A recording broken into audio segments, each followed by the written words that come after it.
وبرکاتہ. Starting.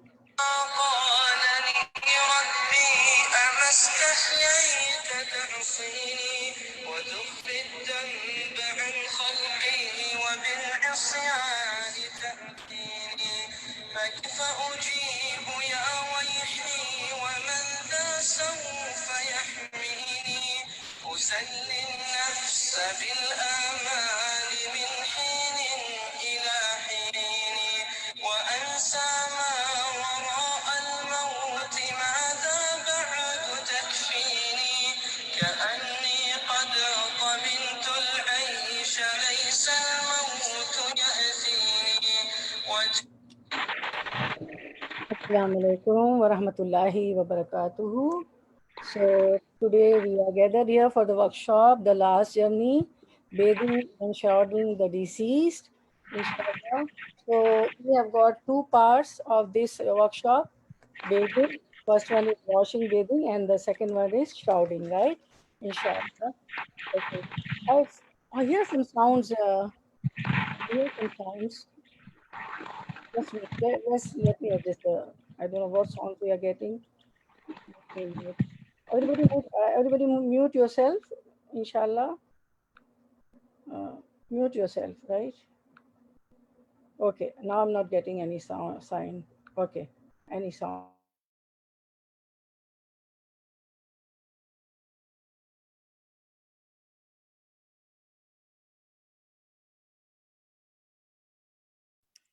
I think you muted yourself. So we'll start our workshop, inshallah. Jazakallah khair. نحمده ونصلي على رسوله الكريم أما بعد فأعوذ بالله من الشيطان الرجيم بسم الله الرحمن الرحيم ربي اشرح لي صدري ويسر لي أمري واحلل عقدة من لساني يفقهوا قولي ربي زدنا علما اللهم فقهنا في الدين اللهم انفعنا بما علمتنا وعلمنا ما ينفعنا وزدنا علما اللهم اهدي قلبي وسدد لساني واسلق سقيمة قلبي آمين يا رب العالمين. So we'll start. Assalamu alaikum wa rahmatullahi wa barakatuhu. The bathing of a deceased, inshallah. So Allah subhanahu wa ta'ala has created us, and Allah has made everything in pairs. Everybody knows that. The day, night, sun, moon, morning, evening, life, death. So when we are given life, we will die also one day. Allah says in Surah Al-Mulk, الَّذِي خَلَقَ الْمَوْتَ وَالْحَيَاةَ لِيَبْلُوَكُمْ أَيُّكُمْ أَحْسَنُ عَمَلًا. He created the death and life to test you which of you is best indeed. So Allah will be pleased with us if we pass our life according to Quran and Sunnah and our deeds are good, and so He'll be pleased with us. He'll put us into Jannah, into paradise. So everyone is going to taste death. Every soul is going to taste death. So before somebody bathe us and shroud us, we should learn how to bathe and shroud a deceased person, because by being a student of Quran, we should know this, and because this workshop is in Islamic perspective, so we'll come to know the reward, the great reward for bathing and shrouding the deceased. So as I told you that this workshop consists of two parts, uh, washing, bathing, and the second is shrouding. So let's start the bathing of a deceased first, inshallah. So there's an ayah from Surah Al-Imran. You can see on the screen that what Allah subhanahu wa ta'ala says in this ayah, Kullu nafsin zaiqatul maut.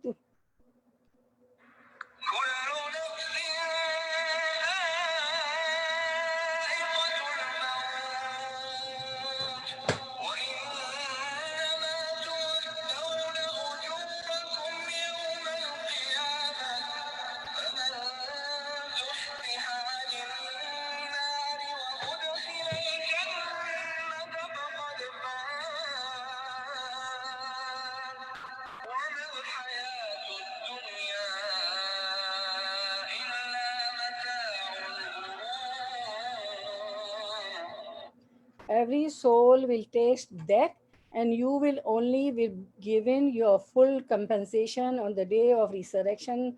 So he who is drawn away from the fire and admitted to paradise has attained his desire. And what is this life, and what is the life of this world except the enjoyment and delusion? So this is just an enjoyment and delusion, Allah subhanahu wa ta'ala says here. So inshallah, we see that Islam teaches us to show respect to humankind, not only when they are alive, but even after that. Part of the demonstration this respect is to bathe the body of the deceased and dress it in a clean shroud before bidding it a final farewell. Bathing disease is, my dear students, bathing disease is a sadqa jariya. Sometimes what happens that there is no one to bathe and shroud the deceased, so we should know this methodology, especially nowadays in this pandemic, is in this COVID-19, the death toll is, is increasing. So we should know and teach, we should teach others also. Actually, this way we are preparing the deceased to meet Allah subhanahu wa ta'ala. And this is the mercy of Allah on us, that when we meet Allah, we should be neat and clean. So we should be grateful, thankful to Allah subhanahu wa ta'ala, that Allah subhanahu wa ta'ala has honored and given respect to the deceased. He hasn't left it on the earth to be eaten by the insects. So no other religion has honored it like Deen Islam, like our religion, Islam has honored the deceased. So, my dear students, we have limited span of life and time. So, when we see any disease, we should not forget that one day we will also die. So, for our shortcomings and for our sin, so we should always repent and seek forgiveness from Allah subhanahu wa ta'ala, because the door of forgiveness are always open. And we should pass our life according to Quran and Sunnah. We should catch hold of Quran and Sunnah, and only passing our lives according to the Quran and Sunnah will be successful, inshallah. Inshallah. So now we see what to do immediately after someone dies. Like somebody dies, okay, in your anywhere, okay. So upon receiving the news of that, recite Inna lillahi wa inna ilaihi raji'un. Indeed, we belong to Allah and unto Him we return.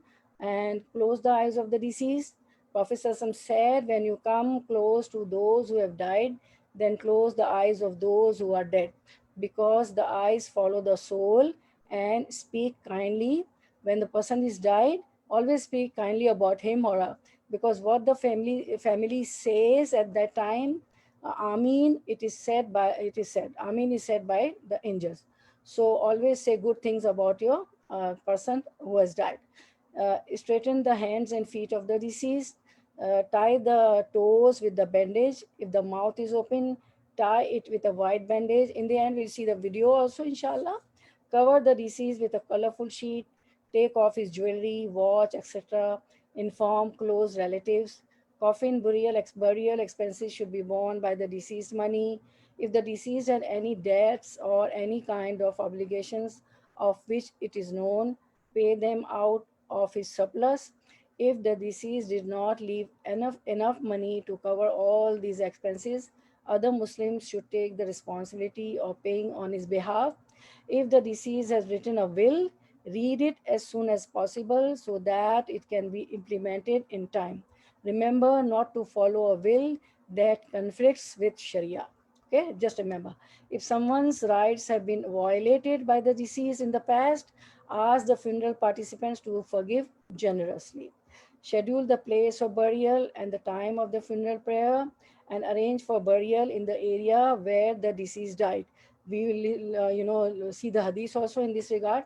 Pray for the deceased, offer condolences to the bereaved. Okay, don't please don't take screenshots, because there are many slides. Many the presentation is long. I will send you the PDF.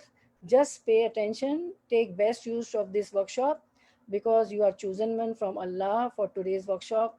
But for the reward of bathing and shrouding is great, which we will learn today from the hadith in Islamic perspective. Okay. So this another question arises. This is for the kafaya or for the end. This is fardh kifaya, bathing and shrouding the deceased. Fardh kifaya is a collective duty, is an act that is obligatory for the Muslim community collectively. If it is sufficiently carried out by some members of the Muslim community, then other Muslims do not have to perform it. And what is fard ain? Fard ain is individual duty, is an act that is obligatory for Muslim individually. Each will be rewarded for performing it or punished for failing to perform it. An example is the 5 daily prayers, for which Muslims are individually responsible, but bathing and shrouding is a collective duty. Okay, if some members of society perform it, so others don't have to do. Okay, now we see, we'll start this thing workshop. Now there are 3 situations to handle if a loved one passed away, right? If somebody passed at your home, God forbid, at your home, in your community, in your neighbors, in your relatives. So there are three situations, right?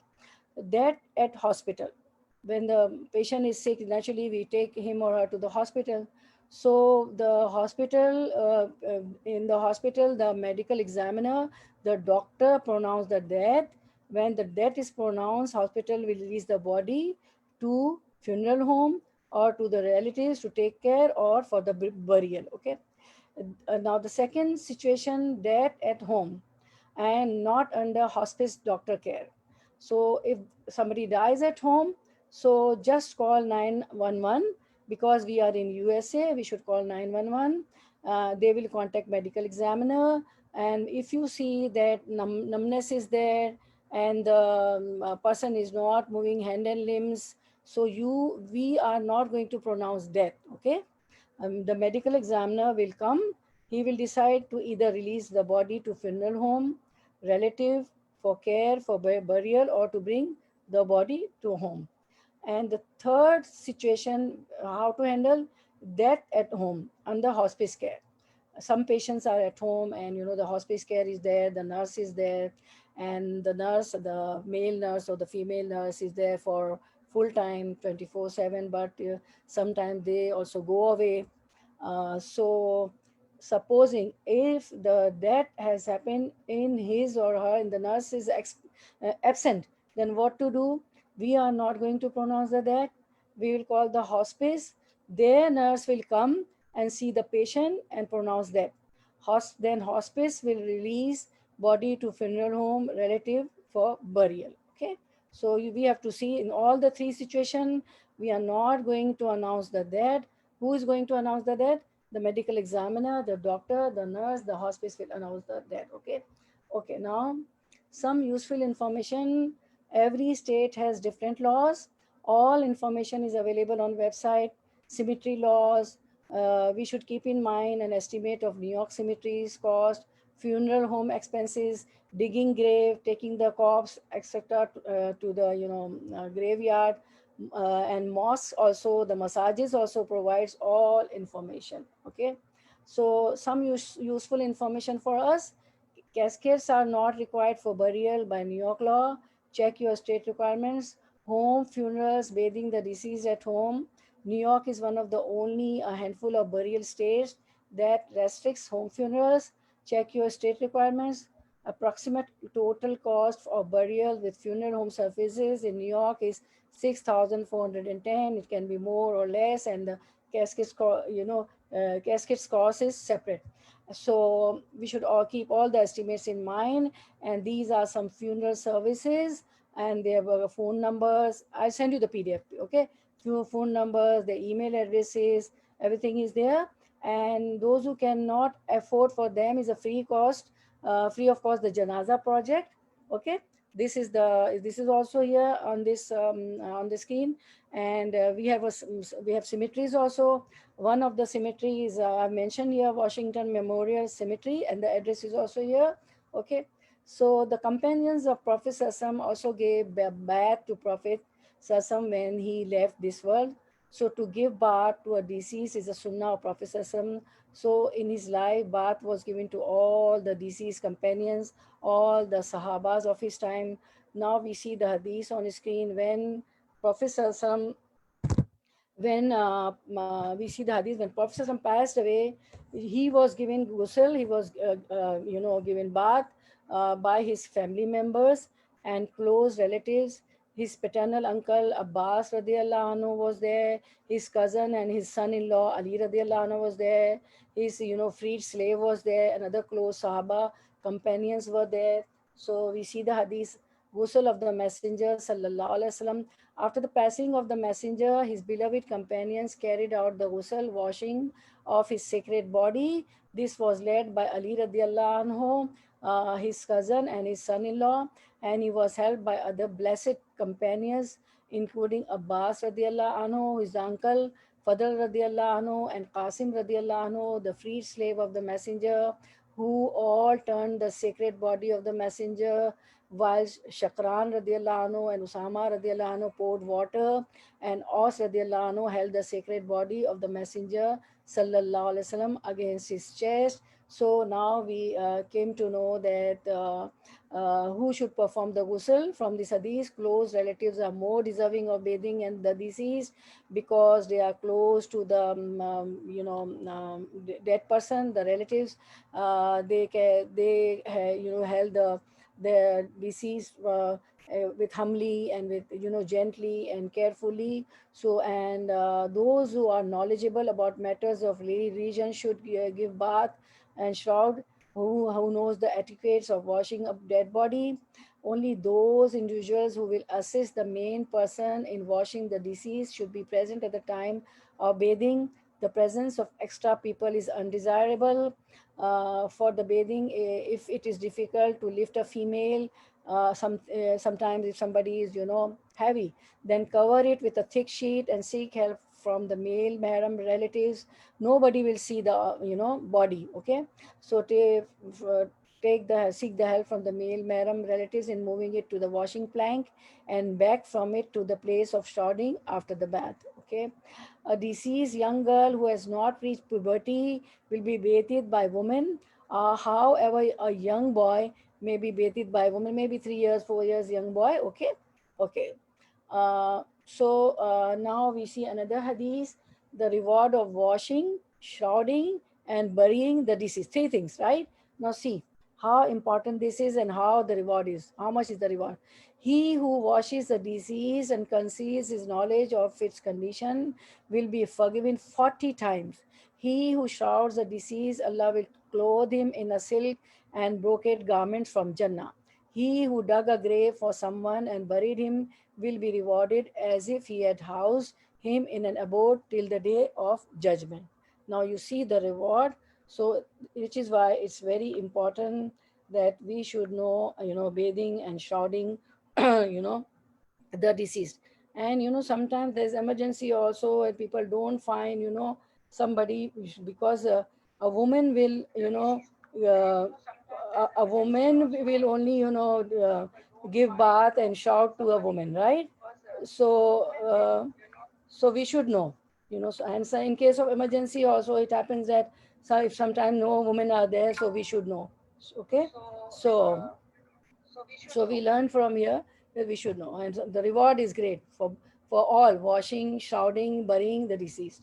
Okay, and now we see that men and women should bathe women, except in the case of a husband who may give the final bath to his wife, and a wife can give the final bath to her husband. Now there is a misconception: a spouse giving ghusl to spouse. Yes, it can be done. We come to know from Muwatta Imam Malik. Uh, it is narrated that Ali radiallahu anhu washed the body of Fatma, his wife Fatma radiallahu anha, on her death. Another, instance we come to know that Asma bint Umais, she is Abu Bakr's wife, washed Abu Bakr Siddiq. Okay, when he died. So spouse giving ghusl to spouse, a husband may wash the corpse of his wife. Similarly, a wife may wash the corpse of her husband. Okay, so this is proven from this hadith. There is another hadith from Aisha radiallahu anha which also proves spouse bathing each other, right? So it was narrated that Aisha radiallahu anha said, the messenger of Allah sallallahu alaihi wasallam came back from Al-Baqi. Al-Baqi is a graveyard. It is called Al-Baqi Al-Gharqad in Medina, in the city of Medina. And she says, and I had a headache and was saying, oh my head. He said, rather I should say, oh my head. Who said? Prophet. Oh Aisha. Then he said, it will not matter if you were to die before me, for I will take care of you, wash you, shroud you, offer the funeral prayer for you, and bury you. It was narrated that Aisha radiallahu anha said, if I had known then what I know now, no one would have washed the Prophet ﷺ but his wives. And you know what happens here? People says, I know many people, you know, sometimes husband dies, so the wife is said, no, no, your nikah is broken, and you are no more in the nikah of this person, of your husband. You cannot touch him, you cannot see him. Vice versa is the case. The husband is also prohibited. So you can, you know, as a proof, you can, you know, show these hadiths, because this is a proof, this is a dalil we have, right? So we can, you can show this hadith. You'll get the PDF, inshallah. Okay. Now we see that there should be ones who conceal any defect or anything undesirable they notice on the body of the deceased, who are washing the deceased, and maintain silence regarding it. The Prophet ﷺ said, he who bathes a dead body and conceals what he notices, Allah will conceal his sins. Okay. And we see the hadith over here, conceal the faults of the deceased. Those who are washing, they see the fault. Sometimes the body is bleeding, sometimes, you know, it is swollen or whatsoever. Sometimes, you know, the cutex, the nail polish is not coming out in spite of removing also from the nails, anything. So you have to hide, you know. So what is the reward? Abu Umama radiallahu anhu narrated that the messenger said, who has done the ghusl for a corpse and does not make any dislike or ugly part of the deceased known, Allah will conceal their sins. And whoever provides a Muslim with a shroud, Allah will provide him with heavenly clothing known as sundas on the day of judgment. And you know, I've noticed from my childhood that people keep the shroud, the sheets, 3 sheets is required, you know, for the shrouding. So they keep at home. And you know, sometimes what happens that if the need arises at some places, somebody dies, they give this shroud to them. Okay.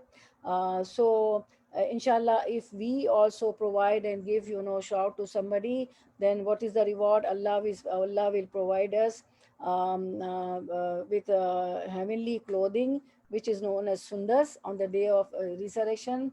A special dress will be given to us. And if we conceal the disliked and ugly part of the deceased, what will happen? Allah will conceal our sins. Okay. So, and now we'll see the list of what is required. Preparing items before the ghusl: crush the lotus leaves and boil it in a clean pan with some water till it starts to foam. Then sieve out the leaves and mix this water with the rest of the buckets of bathing water. In another bucket of water, mix only camphor and keep it aside. So there will be, you know, buckets, one for the camphor water, and one for the this lotus leaves water. Okay. Lay out the shroud on a dry cot away from the washing area. You will see all the images, all the presentation over here, inshallah.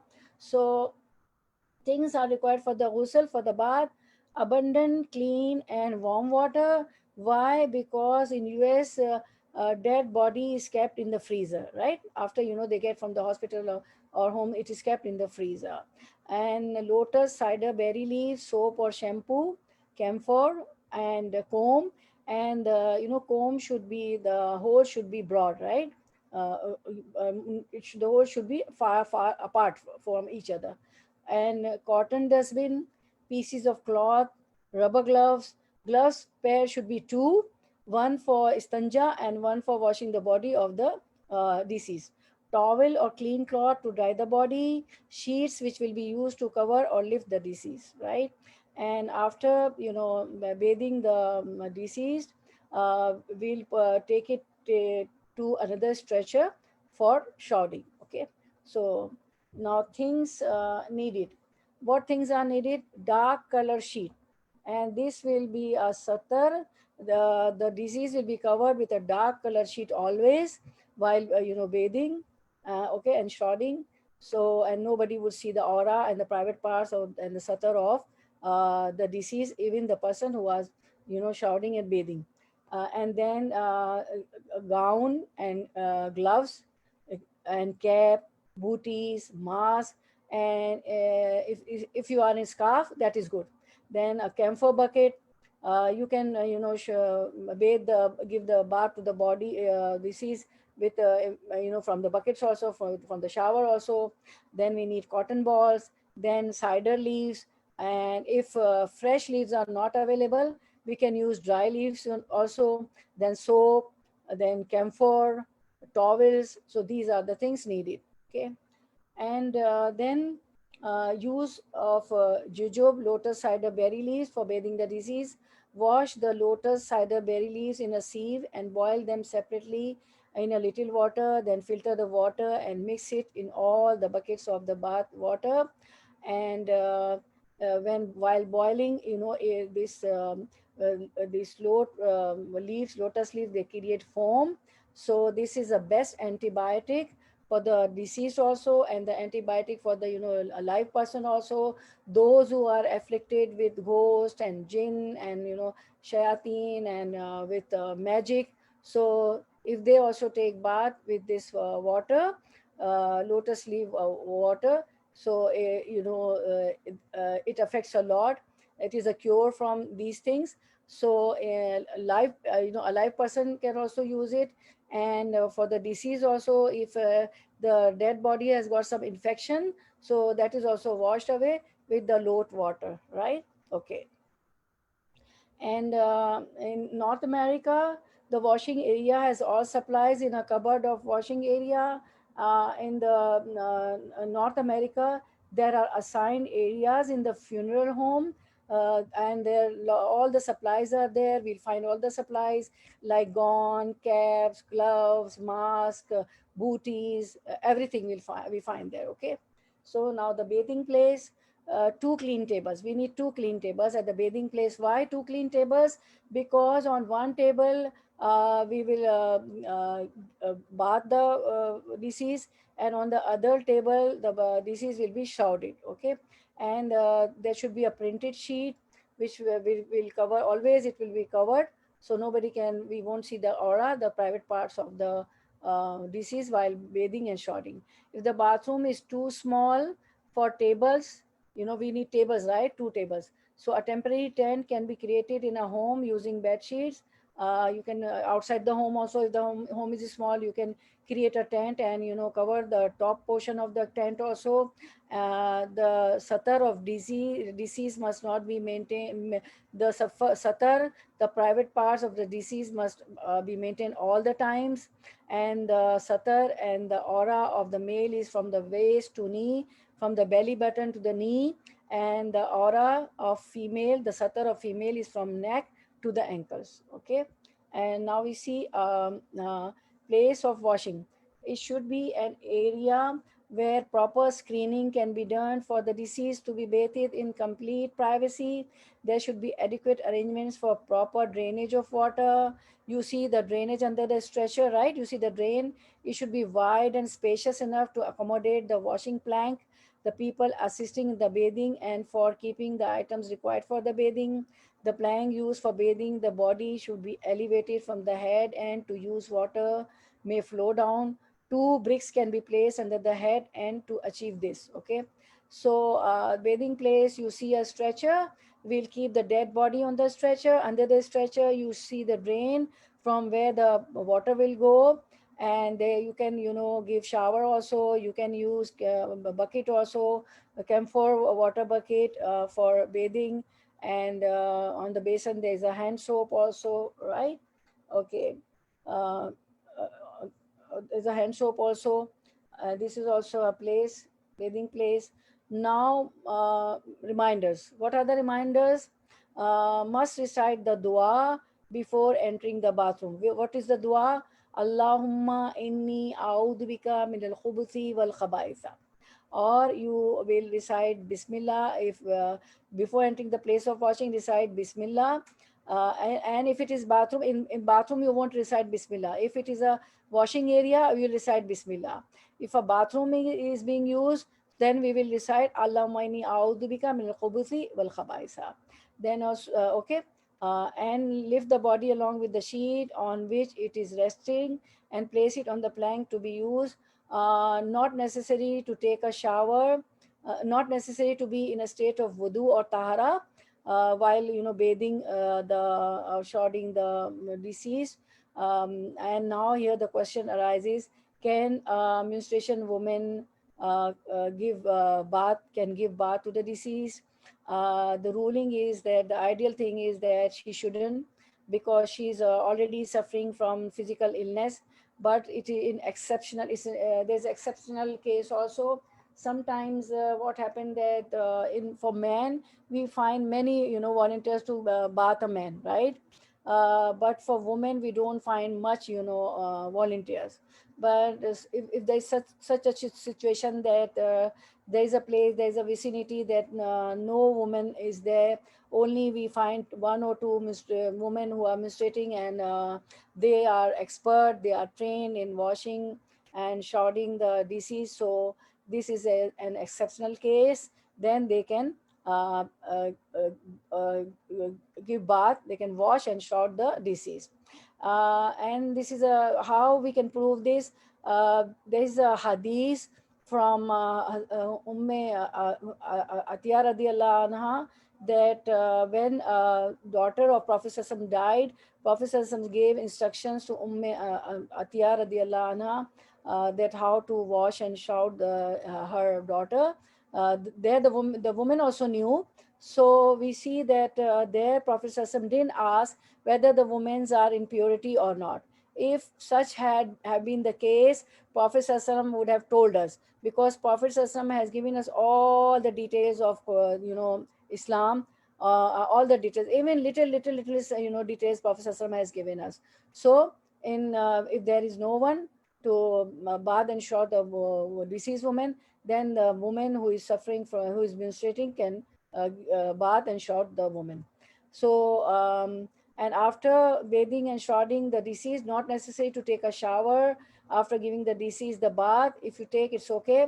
No recitation of duas required, no bismillah, no la ilaha illallah, no daru sharif while bathing the deceased. Silence must be maintained, and we, because that is the time of grieving and mourning, that family is mourning and grieving, and we also when we see the dead person, it reminds us of our death, that we are going to die. So there should be silence, and we should uh, take a lesson from that, that one day I am also going to die. And we must assign the roles to each individual giving the bath, to avoid chaos and shouting and yelling that give me bucket, give me shower, do this, do that, hold up disease from here. No, they, you should assign their duties before you start this process. Only allow those individuals in the bathing area who are going to bath the deceased. Okay, now we see that preparation before bathing the deceased. Now you are in your regular clothes, right? On top of your regular clothes, you will wear the gown. Okay, you wear the gown. You cover your hair, mask, gloves, leg covers, booties. All things, and it is provided there in the assigned area. I've shown you on the screen also. Now bring the deceased to the bathing place. Bring the deceased to the bathing place. Before washing the deceased, it is brought to the area where ghusl is given from hospital, and it is kept in the freezer. The dead body is kept in the freezer. Take the stretcher there and transfer the dead body to the washing area from the freezer. Okay. So before bathing the deceased, if the body has clothing on, then cover the body with the sheet. With sheet, there will three sheets will be requiring, for shrouding. But there will be always a colored sheet which will cover the body, and cut the clothing with scissors. Okay, because the dead body is wearing clothes, right? To cut with scissors. Take off any jewelry, rings, ornaments, if easily it can be taken out. If any clips or hairband, remove that. If IV needles, just check if still blood is coming off out of the IV needles. So don't remove it before giving bath. Remove after ghusl. If you remove, if it is bleeding, and if you remove that, then it will bleed. It will continuously bleed while you are bathing the dead body. So if it is bleeding, remove after the ghusl. Remove all pins, hair clips, jewelry, bangles, nose studs, earrings from the body of the female. If the clothes cannot be removed easily, use a pair of scissors to carefully cut them off. Sometimes dead body has swelling and jewelry, bangles, earrings, rings, etc. is difficult to remove. So don't struggle. If it easily come out, it's okay. Otherwise, try to cut it. If blood is coming out, then remove the IV needle and bandage. They keep the bandage. They put the bandage after they give or whatever is required for the bathing person. So if blood is coming out, they give the drip, right, and they put the bandage. If the blood is coming out, then remove the IV needle and bandage after the bath. Okay. Okay. Then now we see the steps of bathing the deceased. Now we're starting the bathing of deceased. Okay. Kullu nafsin zaiqatul maut. Every one shall taste death. Every soul will taste death. Okay. So let's start. We're starting the first step, cleaning impurities and istanja. Number one. Okay. Then number two is raise the head of the deceased gently and bring it to a semi-seated position. Then gently press the areas around the abdomen to evacuate the bowels. Plenty of water must be poured at this time to ensure that any excreta is washed away completely. Now wear gloves or use cloth rags to wash the private parts of the dead body. That is perform istanja. Make sure not to touch the body directly. Remove used gloves and wear fresh ones. Okay. After doing istanja, washing the private parts of the dead body, throw that gloves. You need two pair of gloves. Okay. So throw that gloves and wear another pair of gloves to bath the deceased. Okay. So now we see um, number three. Yeah, pour water. So if any thing came out, it flows away, right? Okay. We'll start from number one. Okay, inshallah. Okay, number one. Okay, again, once again. Okay, because I explained clean impurities and istanja. Okay. Number two, raise the head and shoulder of the deceased. Rub your hand along the stomach and chest of the deceased. Place the deceased back into the origin of position with the hand raised. Okay. Pour water. So if anything came out, it flows away, like urine or excrete or anything. Okay. Then clean away the fecal matter of the disease. Throw away the gloves used to clean the disease. Place the disease back on top of the neck pillow. Then we see how to start. Start the bathing of the disease from the places of ablution. Narrated Atiyah, when we washed the deceased daughter of Prophet Sassam, Zainab radiallahu anha, Prophet Sassam said to us, while we were washing her, start the bath from the right side and from the parts which are washed in ablution. Okay.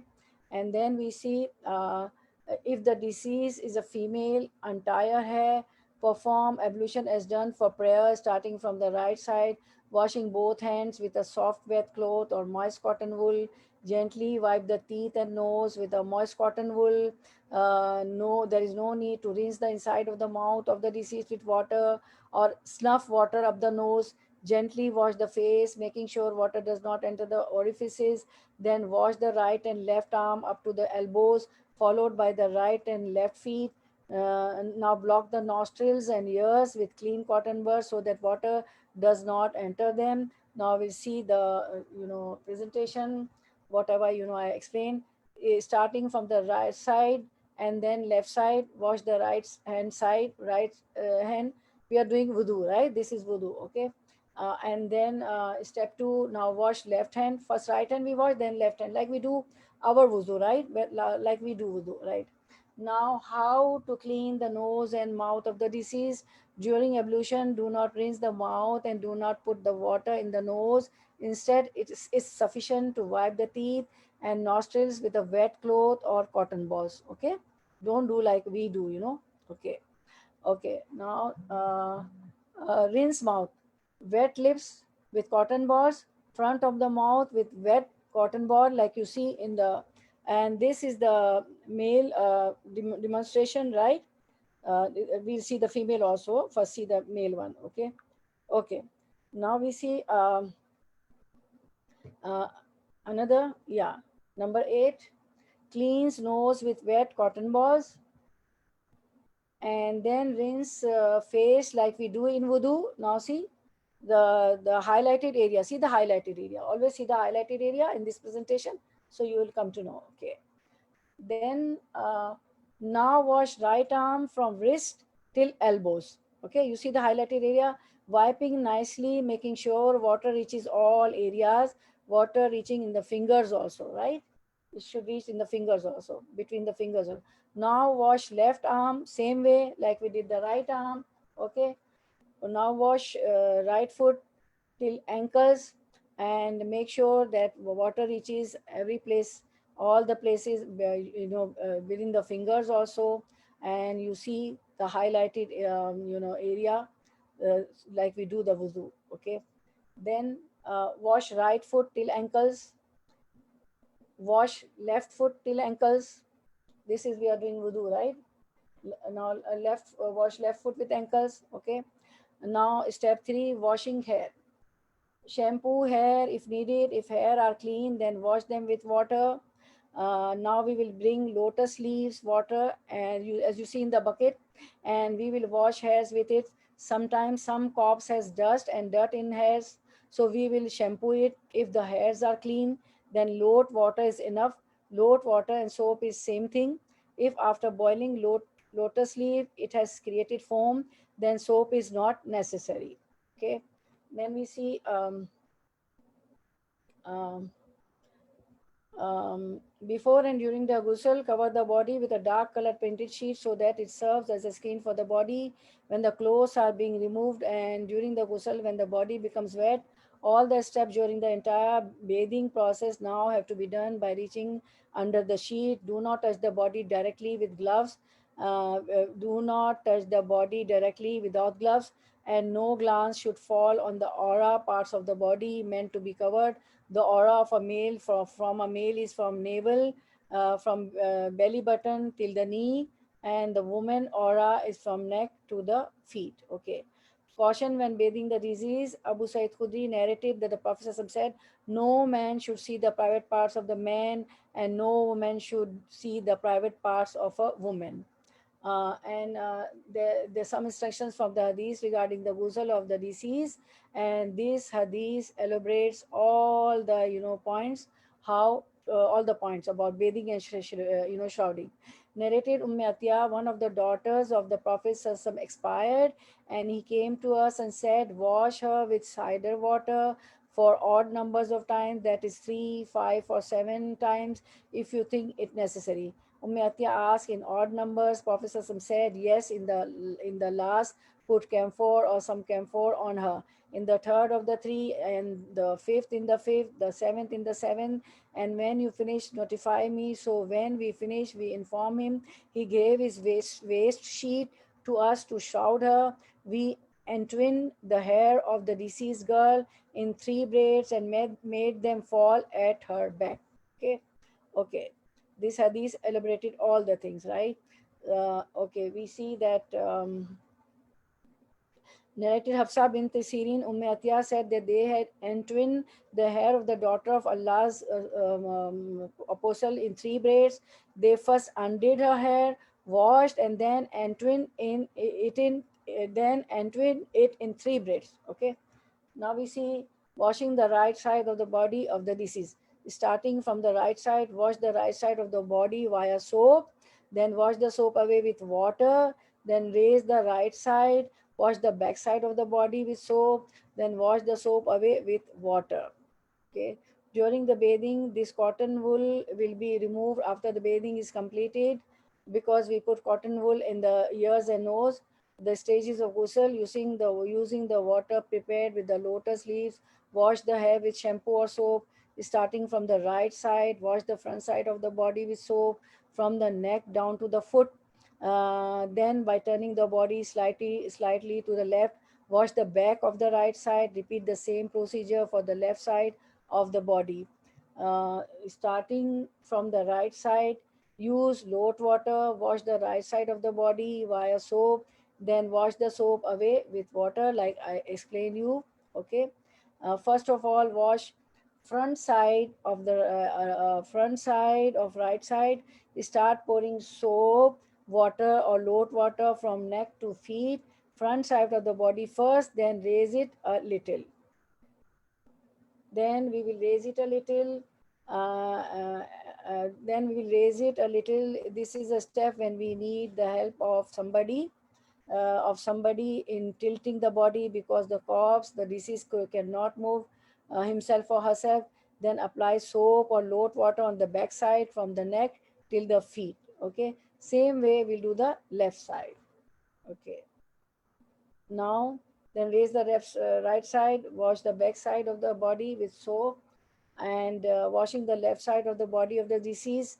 Starting from the left side, wash the left side of the body via soap, then wash the soap away with water, then raise the left side, wash the back side of the body with soap, then wash the soap away with water. On the left side, use lote water, wash the left side of the body via soap. Okay.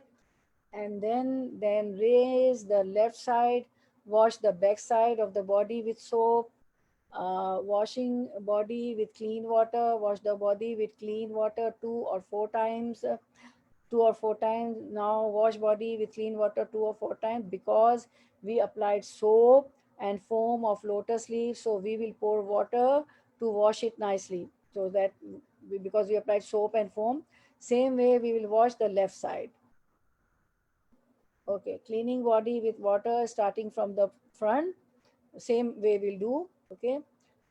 Pour water on the right side, like we did on the left. We'll do on the left side also, same way. Pour water on the right side. uh, Pour water on the right side. Then pour water on the left side, front area. First the front area. Tilt and wash back area, right and then left. Okay. Front, back, while back with tilting. Okay.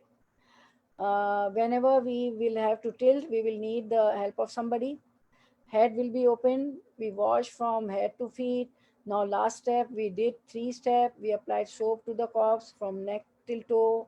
We tilted and applied soap at back side of the body. Then applied soap on front of the left side.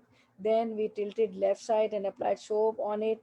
Then we washed whole body, pouring plenty of water. Uh, Pouring plenty of water, right? Okay. Wash legs area till foot. Okay. Now there's a hadith from Atiyah. Prophet ﷺ said that Prophet ﷺ said that put Prophet ﷺ said that hadith, that put camphor in the third of the three, the fifth of the fifth, and seventh in the seventh, and when you finish, notify me. Meaning that in the last water will be camphor water, whether it is third time, fifth time you are washing the disease, or the seventh time. So the last time will be the camphor water. Okay, this hadith tell us. Okay. Now we see the body may be washed an odd number of times, 3 times, 5 times, 7 times, according to the need. For the last wash, use the water mixed with camphor, because Prophet ﷺ said, right? What he said, that the fifth of the fifth and the seventh in the seventh, and when you finish, notify me. Okay. So for the last wash, use the water mixed with camphor that has been set aside earlier, and camphor is easily available from amazon.com. Okay. From Amazon you can get that. Okay. Bathing the disease in odd numbers, bathing should be done in odd numbers of times. Bathing should be done an odd number of times, 3, 5, 7 times. It is sunnah way to add camphor in the water for the last wash. If camphor is not found, any fragrance can be mixed in water which has no alcohol. Okay. Before and during the ghusl, Cover the body with a dark colored printed sheet which was shown to you on screen, so that it serves as screen for the body when the clothes are being removed, and during the ghusl when the body becomes wet. All the steps during the entire bathing process now have to be done by reaching under the sheet. Do not touch the body directly without gloves, and no glance should fall on the aura parts of the body. Okay, it should be covered. The aura of a male is from navel to knee, from belly button to knee, and of the woman is from neck to feet. Okay, this is the, we have seen all the male presentation on the screen. Male's upper side will be open. Their satar aura is from navel belly button till the knee. Female's aura satar is from neck till the feet. They will be fully covered in the sheet. Bath will be given from under the sheet. I'll show you the first. We'll complete this male, and I'll show you the woman also. Okay. Okay, now pour water of camphor. Okay, we have kept ready camphor water in a bucket. Now, from before, giving the starting the ghusl, we have kept everything ready. We have kept ready camphor water in a bucket. Now, from head to feet, on whole body, pour camphor water, first on front side of the body, then till the corpse, and on back side. You can take camphor water in a small bucket, and with the help of the small pot or mug, you can pour camphor water by hands also, right? Now ghusl, washing of disease is done. Now dry it well. We'll dry it well. Uh, okay. Uh, we'll dry it well. Now pour water of kafur. Start from front. Now pour water of camphor from head to toe on the whole body. Tilt and pour camphor water on back area, right, and then left, and then on the whole body. Okay. After washing, dry the body with towels and cover a dry sheet on other table. Prepare the shroud and transfer the body there. The colored sheet used as a screen will be removed.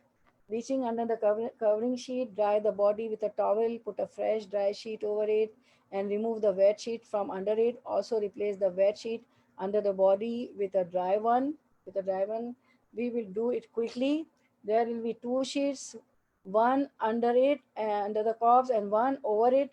We will lift the deceased in the sheets and bring it to the shrouding table. We won't touch it. We won't use our hands. We will lift the deceased in the sheets, and one will be down, one will be up, and bring it to the shrouding table from the washing table. Because we need two tables, right? One is for shrouding, and one is for washing, and one is for shrouding. Okay. Then how many times pouring the water on the deceased? Okay, washing 3 times. Now listen carefully. Washing 3 times. If supposing you are washing a dead body 3 times, so one time soap water, okay, one time lotus leaves water, one time camphor water. So camphor water will be last. Supposing you are washing the body 5 times, so one time soap water, 3 time lot water, and one time camphor water. Supposing we are washing the body 7 times, so one time soap water, 5 times lot water, and one time camphor water. Okay. Okay. After bathing for women, brush hair, divide into three sections, like we read the hadith of the daughter of Prophet. If very tangled, then comb with fingers. Okay.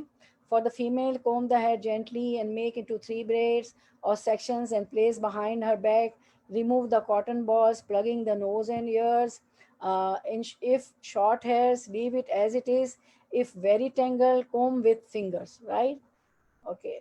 Narrated, Hafsa bin Sirin, Atiyah said that they had entwined the hair of the daughter of Allah's apostle in 3 braids.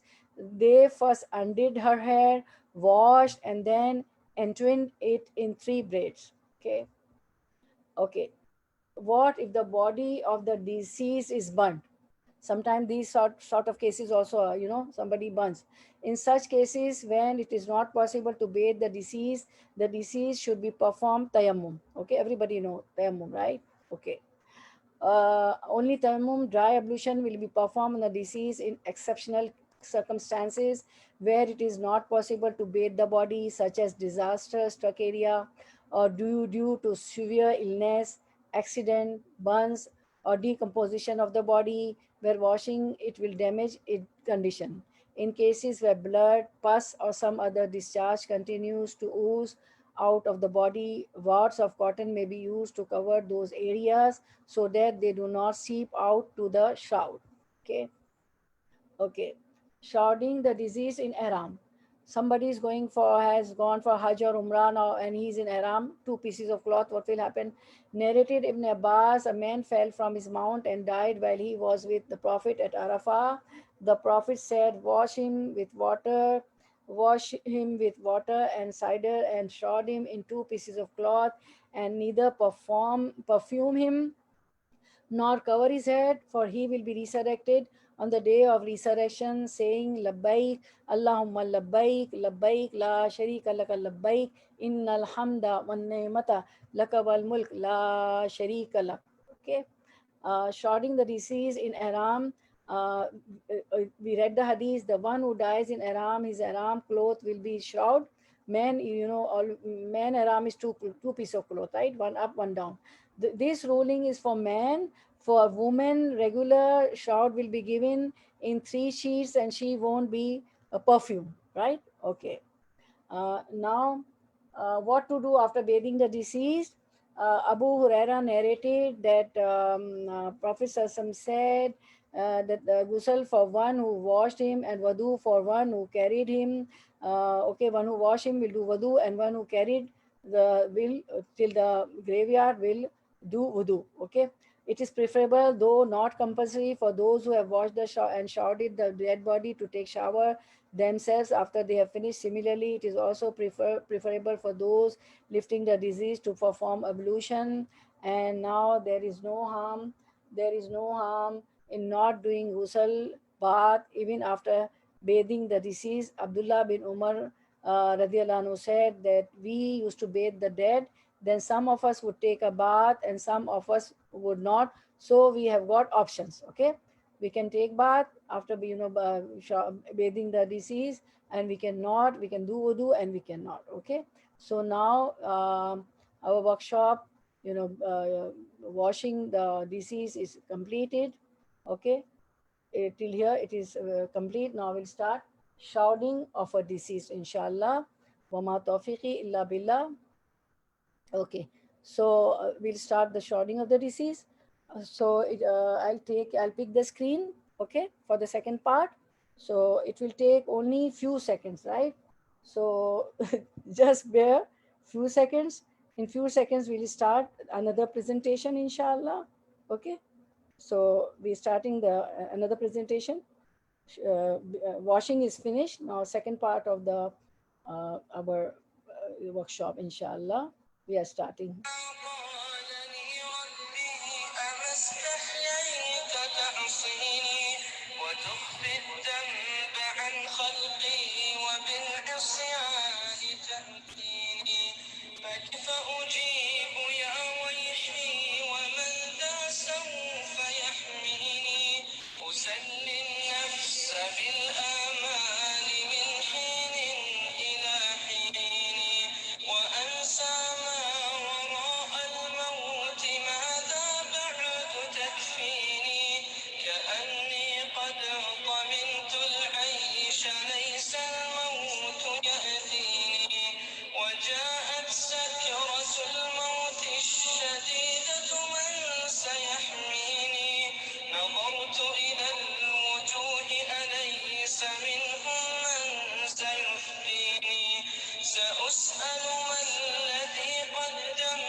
Okay, let's start. رب اشرح لي صدري ويسر لي أمري واحلل عقدة من لساني يفقهوا قولي رب زدنا علما. So second part of our workshop, the shrouding of a deceased. Okay, okay. Now we will read hadith of Atiyah about shrouding attentively, which elaborates both bathing and shrouding. Atiyah narrated, when ghusl of Prophet's daughter Zainab radiallahu anha was done. He gave his waist. Who gave? Prophet sallallahu alaihi wasallam gave his waist sheet to us to shroud her. This proves that the shroud of a woman doesn't require 5 sheets. Because you will hear from the people that some people use 5 sheets for shrouding the woman.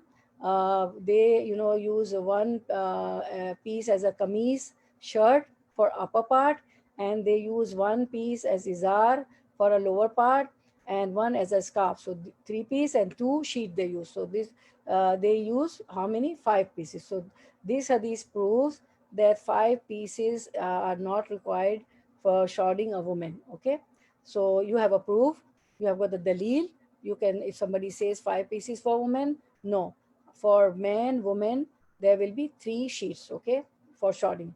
Zainab radiallahu anha, his daughter, was shrouded in 1 sheet, waist sheet of Prophet sallallahu alaihi wasallam. Okay, so this hadith celebrates everything. Okay, now spouse giving ghusl, bathing to spouse. Prophet Sassam said, "O Aisha," then he said, "It will not matter if you were to die before me, for I will take care of you, wash you, shroud you, offer the funeral prayer for you, and bury you." Okay, so conceal the faults of the deceased. Abu Umama radiallahu anhu narrated that the Messenger Sassam said, "Whoever has done the ghusl of a corpse and does not make any dislike or ugly part of the deceased known, Allah will conceal their sins, and whoever provides a Muslim with a shroud, Allah will provide him with heavenly clothing known as sundas on the day of judgment." It is recorded by Tabrani, the Hadith book. Now, caution when bathing the deceased. Abu Sa'id al-Khudri narrated that the Prophet ﷺ said, "No man should see the private parts of a man, and no woman should see the private part of a woman." Shrouding, Prophet ﷺ said, "He who shrouds a Muslim, Allah will clothe him with garments of fine brocade." Subhanallah, Subhanallah. And now, shroud the deceased shroud the deceased in white clothes. Ibn Abbas narrated that Messenger of Sallallahu Alaihi Wasallam said, "Wear the white among your garments, for indeed they are among the best of your garments, and shroud your dead in them." So it means, though it is preferred that those who are alive, they can wear white garments, and those who are dead, they can also be shrouded by in white garments. Okay, okay. Then we see that. Abu Bakr Siddiq radiallahu anhu, our first caliph, liked the old shroud cloth from himself. Abu Bakr Siddiq radiallahu anhu was asked about the choice of the shroud. He said that the most deserving of new clothes are the living. For me, the old ones are enough. Subhanallah, how contented they were. Add a stripe sheet to the shroud. Prophet Sassam said that when one of you dies, and if it can be found, a stripe sheet should be added to the shroud. Okay, and now shroud of Musab ibn Umair. At that time there was scarcity, clothes were less, everything was less and less. So for some reason the cloth is so insufficient that one of the head or feet can be covered. Then feet should be covered with grass, etc., as it was covered in the case of Musab ibn Umair. When Musab ibn Umair died, there was scarcity of everything. So when they were covering the head of Musab radiallahu anhu, feet were not covered. When they tried to cover the feet, the head was not covered. So it was, the Prophet said that the head should be covered and the feet should be covered by the grass. Okay, so now this hadith about shrouding Musab ibn Umair radiallahu anhu helps decision making easy. It gives us a broad vision, broad panorama. It opens the brain. It opens the intellect. Sometimes the shroud sheets available are small and the disease is tall. So this hadith is an example for us. Actually, standard size shroud is enough for all. Okay.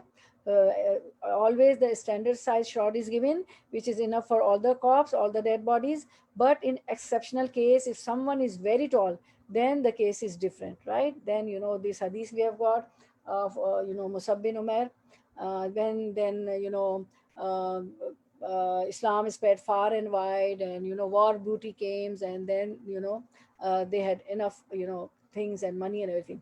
Number of clothes to be shroud.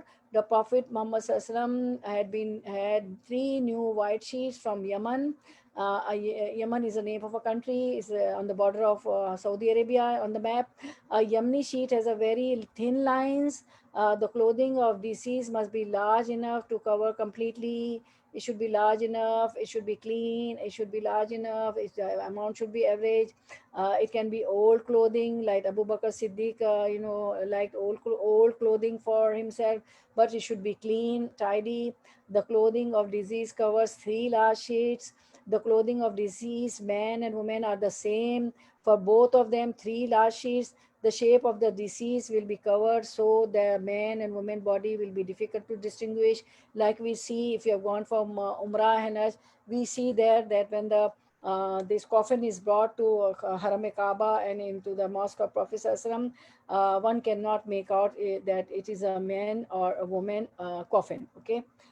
Then we see the clothing of deceased must be wrapped into 3 sheets, right? Okay. Okay. Shrouding the deceased.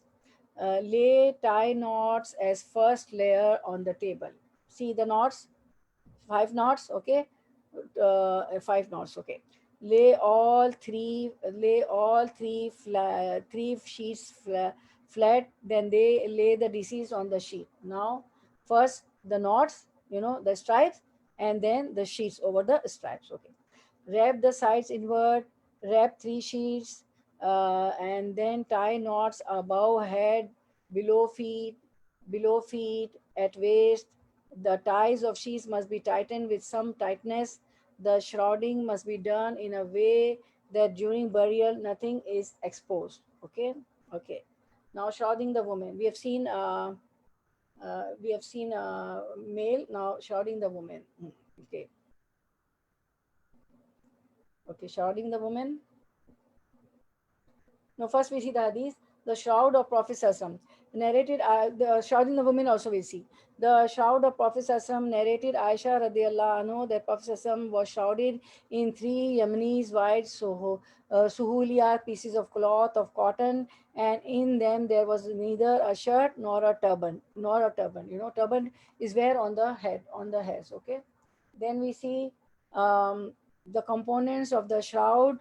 The shroud for both the male and female consists of 3 thick, clean white sheets of the same measurement, of which it is preferable if one is striped. 3 or 5 straps of cloth to tie the shroud. Okay. Lay 3 sheets for the shroud. Okay. And then perfume with oud smoke, or apply any perfume which has no alcohols, but not necessarily, because everything is not available at every place. Okay. Sometimes things are not available, so not necessary perfume. Okay. So, okay. Then we see after wrapping first time, take out the above sheet during bathing. Okay. The color sheet which is used for covering the body of the deceased will be removed while covering the body with the shroud sheet. Okay. The color sheet used as a screen will be removed. Wrap the first sheet from one side to the other, because there are 3 sheets, right, while shrouding. So, okay. So first wrap the first sheet from one side to the other. Wrap the second sheet from one side to the other, as you see in the presentation. Then wrap the last sheet, the third sheet, from one side to the other. Okay. Do not wrap the sheets too tightly. Do not wrap the sheet too tightly or gently, so that they may not get open when the deceased is put into the grave. It should be tight in a manner and tucked in a way that it may not get open while putting into the grave. Okay. Okay. Now we see. Now leave the edges of the sheet from the head and the feet. Okay. Now this is called toffee wrap. You see, it's a toffee wrap. Okay. This is called toffee wrap. Now tie the shroud with 5 or 7 stripes as shown in the picture. If the body is normal, not tall, Then 5 stripes will be used. If the body is tall, then 7 stripes will be used. Remove the top covering sheet now. Finally, tie the cotton stripes around the head, waist, and feet in a flower knot, so that they can be undone easily when the body is placed inside the grave. After shrouding the body, it will be perfumed with incense smoke 3 times. 3 times, okay? Shrouding the woman, okay. Now we will see shrouding the woman. Shrouding the woman. Lay out 3 long and broad stripes of cloth approximately where the shoulders, waist, and knee of the body will be positioned, and 2 smaller stripes near the head and the feet. You see 2 smaller stripes, first and the last, head and the feet, and in between 3 bigger broad stripes for tying the waist, knee, and the body. Okay, then lay out 3 sheets over the stripes in sequences. See the sequence? You see the sequence? And properly straighten out, as it is difficult to do so once the body is laid over them. This will be done before the body is laid over it, okay? Before shrouding. Okay, then otherwise, if the body is laid, it will be difficult. Lay the corpse on the sheets, leaving some space beyond the head and feet. Then take the right side of the top sheet and tuck it in firmly under the left side of the body. See, it's very easy. Okay. In the same way, tuck in the left side of the top sheet securely under the right side of the body. The colored sheet used as a screen will be removed. Okay. Okay. Wrap the part of the top sheet under the head, around the head in the form of a scarf, ensuring that the hair is completely covered. Tuck the material at the ends of the scarf under the neck. Okay. Now use both sides of the material on the scarf side of the sheet to cover the face. Now see, the face is covered.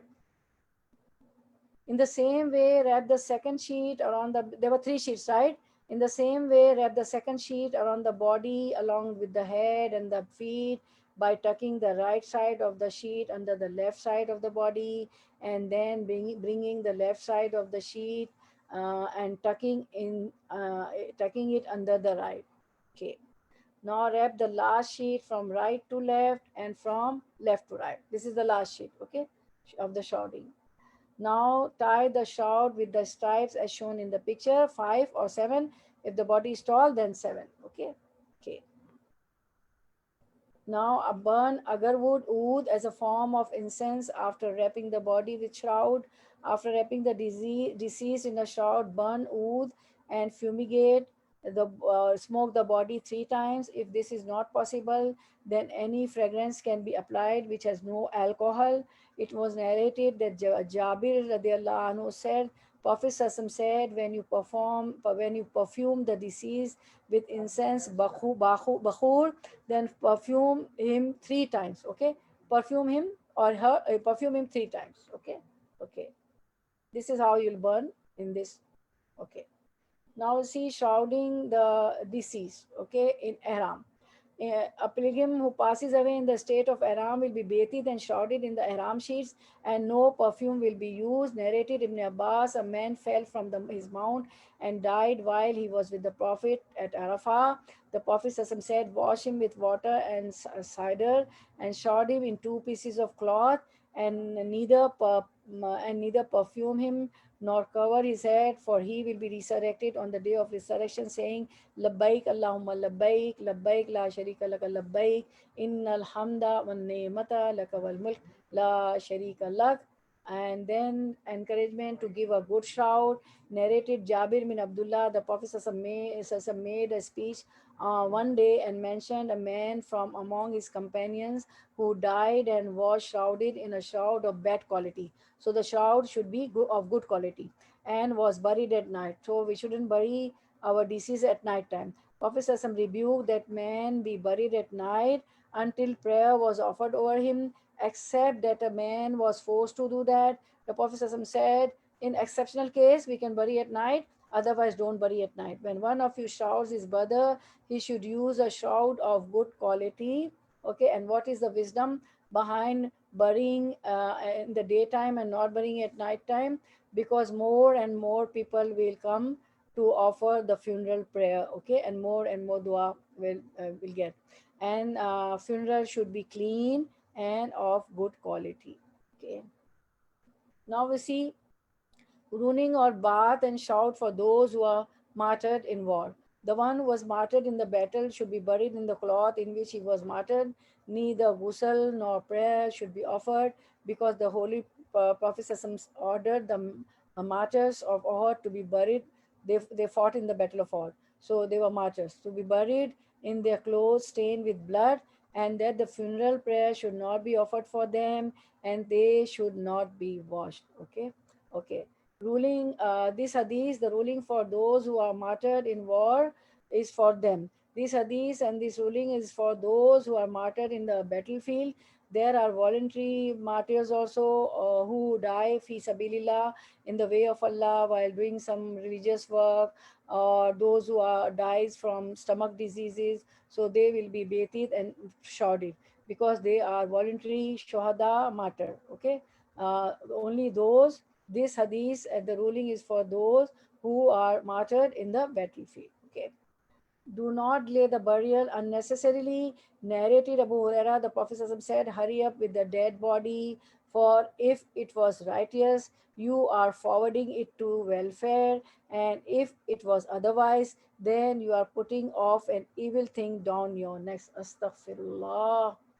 Narrated, do not delay burial unnecessarily. Another hadith, narrated Abu Sa'id al-Khudri, Prophet ﷺ said, when the funeral is ready and the men carry it on their shoulders, if the deceased was righteous, it will say, present me hurriedly. And if he was not righteous, it will say, woe it to me, where are they taking it?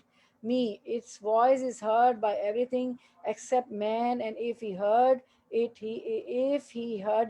he would fall unconscious. Everybody has the voice, you know, mountains, trees, earth, sky, moon, every creation, but only we, can't hear. If we heard it, we fall unconscious. Okay. uh, the virtues of being buried at the place of death. Now see, it was narrated that Abdullah bin Amr radiallahu anhu said, a man died in Al Madinah, and he was, because he was born in Medina, so he died there. And he was once of those who were born in Medina. The Prophet ﷺ offered the funeral prayer for him and said, would that he had died somewhere other than his birthplace. Meaning he was born in Medina, so would that he had been died somewhere other than his birthplace, not in Medina, another place. A man among the people said, why, O Messenger of Allah sallallahu alaihi wasallam? He said, if a man dies somewhere other than his birthplace, a space will be measured for him in paradise as big as the distance from the place where he was born to the place where he died. And what we do, supposing a person dies somewhere, we keep in freezers, we pay more money, and we transport by air, by flight, and we send that dead body to other countries.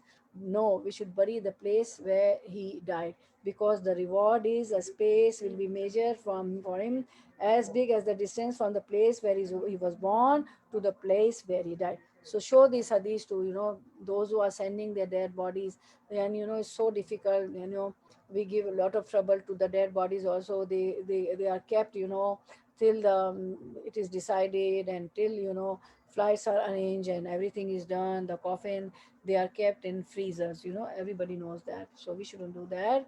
Action not proved through sunnah during bathing the shrouding: to take any written portions of the Quran to the place where bathing rites are performed, or to recite them during bathing rites, to bathe the deceased twice, to make the hair into 2 braids and place them on the chest. No, make the hair into 3 braids. We read the hadith of Atiyah.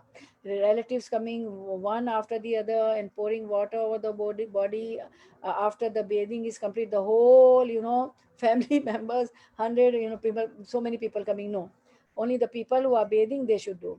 Dress the dead body in clean clothes before putting on the shroud. You know what they do? They dress the body. Applying antimony, surma in the deceased eyes at the time of shrouding. All these actions are not proven by sunnah, while bathing and shrouding. Splashing rose water on the shroud or soaking it in zamzam water? No. Burying a person in his wedding garments? No. Writing Quranic verses and other supplications on the shroud? No, not proven. Putting the Quran, not proved. Putting the Quran or Ahad Nama under the head of the deceased? No, it's not. These all things are not proven through Sunnah during bathing and shrouding. Now there's a hadith. Abu Barza al-Aslami narrated that Messenger Prophet ﷺ said, the feet of the slave shall not move on the day of judgment until he is asked about five things: about his life and what he did with it. Did he pass the life according to Quran and Sunnah? Did he, follows Allah's command, and he abstained himself from which Allah told him not to do? Did he see what is haram, what is halal, what to do, what not to do according to the Quran and Sunnah? Was he, obedient to Allah and Prophet ﷺ? About his knowledge, what he did it with? He acquired knowledge, and did he pass the knowledge to other people? Did he taught other people also? Did he spread the knowledge about his wealth, and how he earned it? He earned it through halal means, lawful means, or unlawful means, or or how he spent on halal things, lawful things, or unlawful things, haram things, and where he spent it on. About his body, and what did he wear, and what did he wear it out? What he did with his body? He gave the haq of the body or not? um, uh, because three persons came to Prophet Sallallahu Alaihi Wasallam. So Prophet Sallallahu Alaihi Wasallam came to know about three persons. One said that I'll fast the whole life. One said I won't marry. One said I'll pray the whole night. So Prophet Sallallahu Alaihi Wasallam heard this, and Prophet Sallallahu Alaihi Wasallam called them and said, you and you such and such said these things. They said yes. Prophet Sallallahu Alaihi Wasallam said, no, you have got the right of your body also. You sleep also, you eat also, I fast also, I break the fast also, I marry also. So uh, everything, we have got the rights of our body also. Okay. Now we see final hadith. Bara bin Azib, may Allah please be with him, narrated that the Messenger Sallallahu Alaihi Wasallam said, verily when a servant is about to depart from this world to the hereafter, angels descend from the heaven towards him. Their faces are as white as the sun. They have one of the shrouds of heaven and one of the fragrance of heaven. They sit next to this man as far as the eye can see. Then the angel of death, Malak al-Maut alayhi salam, comes and sits near his head and say, pure soul, O Nafsul Mutmainah. It is said, it is in the Surah Al-Fajr, go forth to the forgiveness and pleasure of Allah. Ya ayyatuhan nafsul mutmainna irji ila rabbika radiyatam mardiya.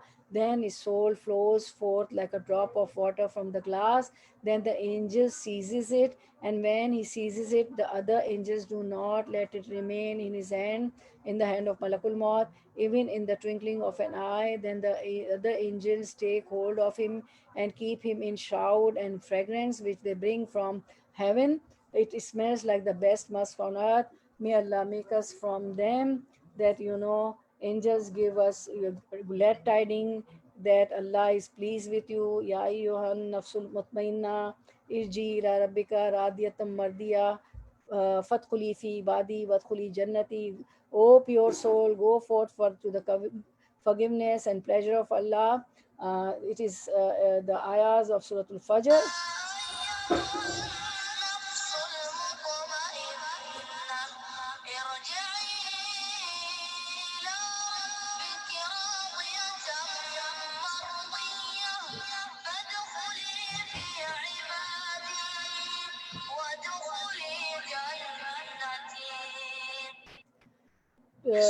It is Surah Al-Fajr, ayah 27 to 30. To the righteous it will be said, O reassured soul, return to your Lord, well pleased and pleasing to him, and enter among my righteous servants and enter my paradise. May Allah make us among them, that while we are leaving this world, we should also get the glad tidings from the angels, like we read this hadith, inshallah. May Allah bestow us Jannatul Firdausul Ala, and we seek refuge from the hellfire. Ameen Ya Rabbal Alameen. So we see that prepare ahead according, whatever we have came to know today from Quran and Sunnah, that we should prepare ahead ourselves. When that comes, know for sure that nothing will work, nobody will care if you leave the world, and all the affairs of this world will continue. Someone else will take your responsibilities, your wealth will go to your heirs, and you will have to account for your wealth. The first thing that will leave you at the time of death is your name. Nobody will call Shahnaz or Fatima or Raisa or Hiba. No, people will say, where is the dead body? Nobody will take your name. They will say dead body. When they want to offer your funeral prayer, your janaza prayer, they will say bring the funeral. They won't take the name. When they will start burying, they will ask bring the corpse closer. Your name will never be mentioned anywhere. Do not be deceived by wealth, lineage, position, and your children, your siblings, whatsoever. So your name will never be mentioned. How humiliated this world is and how great is the direction we are heading, meaning towards Allah subhanahu wa ta'ala. There will be three types of mourners for you. Though, number one, those who know you superficially will say, woe to the poor, may Allah have mercy on him.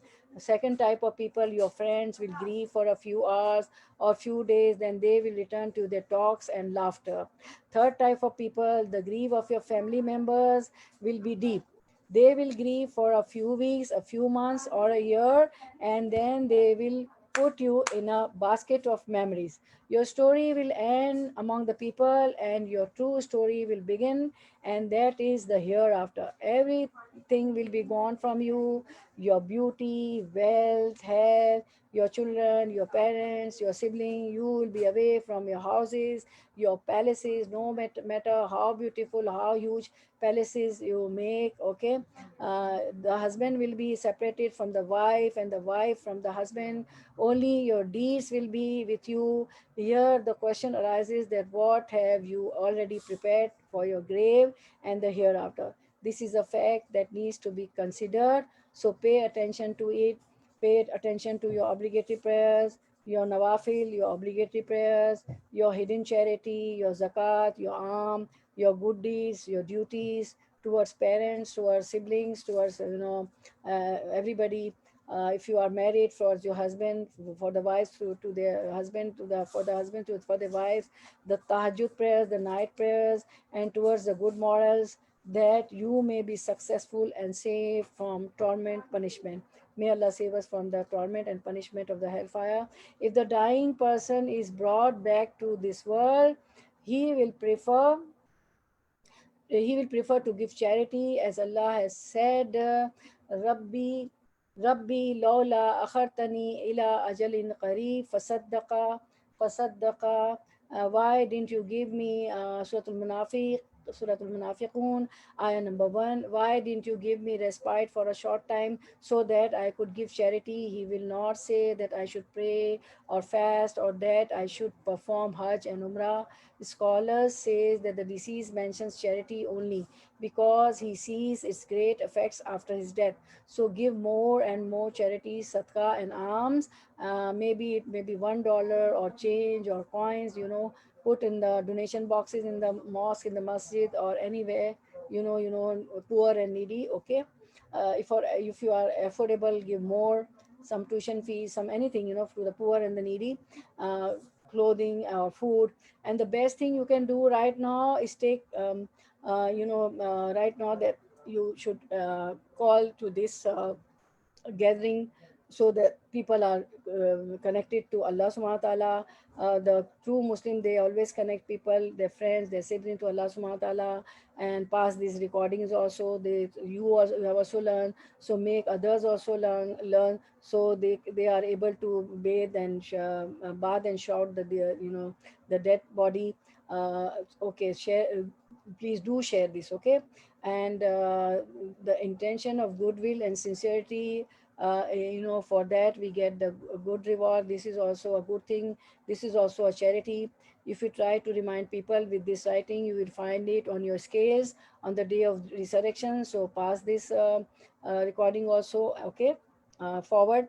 It will be on your YouTube, on Facebook, on WhatsApp group, inshallah, because it is said in the ayah number, this ayah, Zariyat, verse number 55, uh, وَذَكِّرْ فَإِنَّ الذِّكْرَى تَنْفَعُ الْمُؤْمِنِينَ, and remind, for indeed reminders benefit the believers. Okay, okay.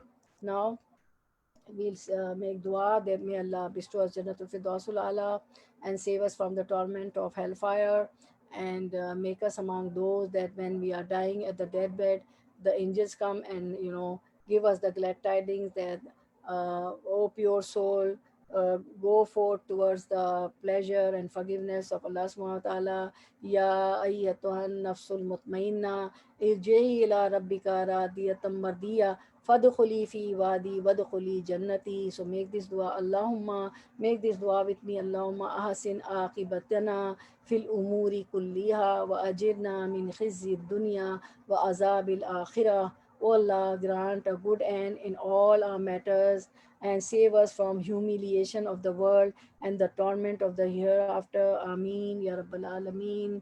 Allahumma absut alayna min barakatika wa rahmatika wa fadlika Wariskika. O Allah, expand to us some of your blessings, mercy, and favor, and give us provisions. Ameen, Ya Rabbal Alameen. Now, dua for the deceased. Try to memorize it. Allah, this is the for male, right?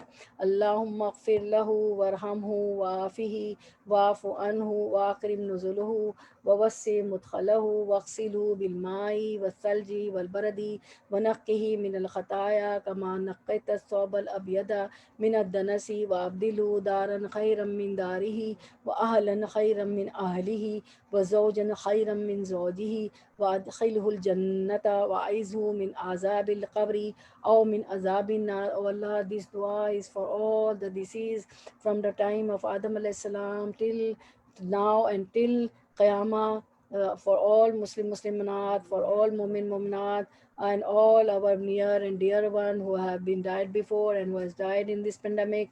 Oh Allah, forgive them, have mercy upon them. This is the collective dua for all. Give them peace and absolve him them. Receive them with honor and make their graves spacious. Wash them with water, snow, and hail. Cleanse them from faults as thou would cleanse a white garment from impurity. Requite him with them with an abode more excellent than their abode, with a family better than their family, and with a maid better than their maid. Admit them to the garden, to the Jannatul Firdausul Ala, and protect them from the torment of the grave and the torment of the fire. Ameen Ya Rabbal Alameen. And now the next dua is for the female, and in spite of Allahumma gfir lahu warhamhu wa'afi, we will say ha.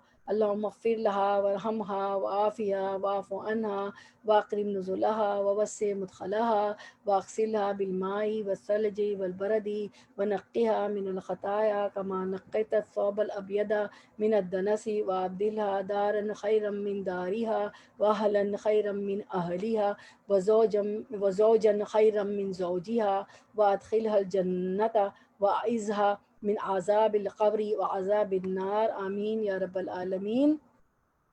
So may Allah make us from among those who enter Jannatul Firdausul Ala, and save us from the torment of the hellfire, and make us pass our life according to the Quran and Sunnah, and make us please Allah subhanahu wa ta'ala, and may we get the countenance of Allah subhanahu wa ta'ala li wajillah. We may be able to see Allah subhanahu wa ta'ala, and may Allah raise our levels in Jannah. May Allah give us highest rank and forgive our sins and all shortcomings, inshallah. Ameen Ya Rabbal Alameen. Now,